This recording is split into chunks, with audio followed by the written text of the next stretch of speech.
So cash value life insurance or cash building life insurance always looks good on paper. Doesn't matter if it's whole life, variable life, universal life, index life, it's all gonna look good on paper, but we wanted to explore what can actually go wrong in real life. So during this series, we're gonna explore the top 6 risks that can make your cash building life insurance policy go wrong or sideways or not work out the way it looks like it should on paper.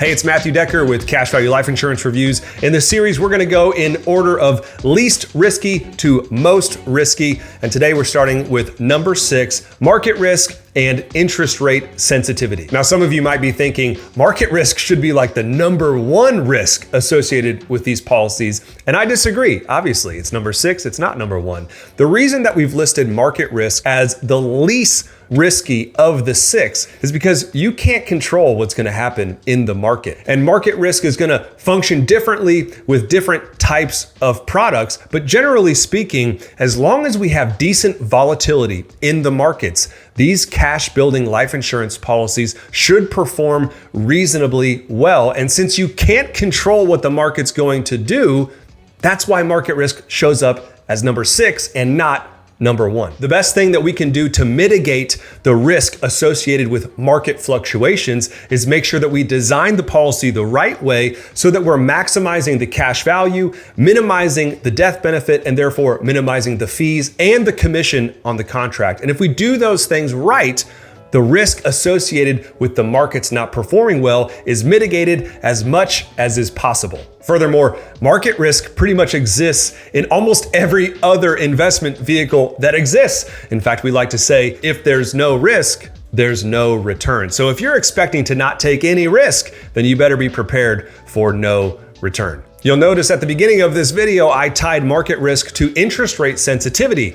And we paired them together for a reason, because see, most of these products, this would be anything that's not a variable cash building life policy. So all of your fixed cash building life insurance policies are gonna have some kind of market performance protection built in. Many of them will have a floor or a guaranteed minimum return. And in that case, we've already mitigated a lot of the market risk. So since these fixed cash building life insurance policies have already mitigated the market risk side of this equation, this is why we paired interest rate risk or interest rate sensitivity as the 6th reason that these things can go sideways for the fixed cash building life insurance policies. And let me explain that to you.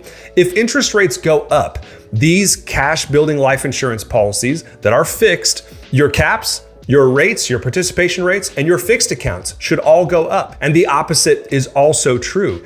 If interest rates come down, your fixed rate will come down, your caps will come down, your participation rates will come down. And if there's a spread on the contract, the spread works the opposite way. The spread will go up if interest rates come down, the spread will go down if interest rates go up. If you wanna learn more about caps and rates, we have a longer video that we did a couple years ago. We'll link that above and below. If we're referencing caps and rates in that older video, those rates aren't still valid because we're 2 years into the future, but the information is still great. So let's pair these 2 risks together. The worst thing that can happen in these policies is a combination of the market not performing year over year for some extended period of time and interest rates falling. If interest rates fall, your caps will come down, your rates will come down, your fixed rate will come down, and if the market doesn't perform, you won't get the indexed performance that you were hoping for. So that would be the worst case scenario with these 2 forces working together against you. The market doesn't perform and interest rates come down. Now, fortunately, we're in an environment where interest rates are rising.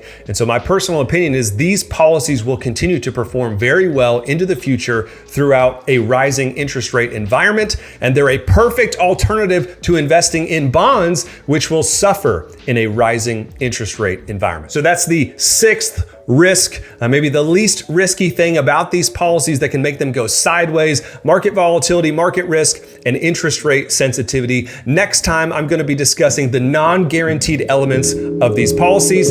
Stay tuned.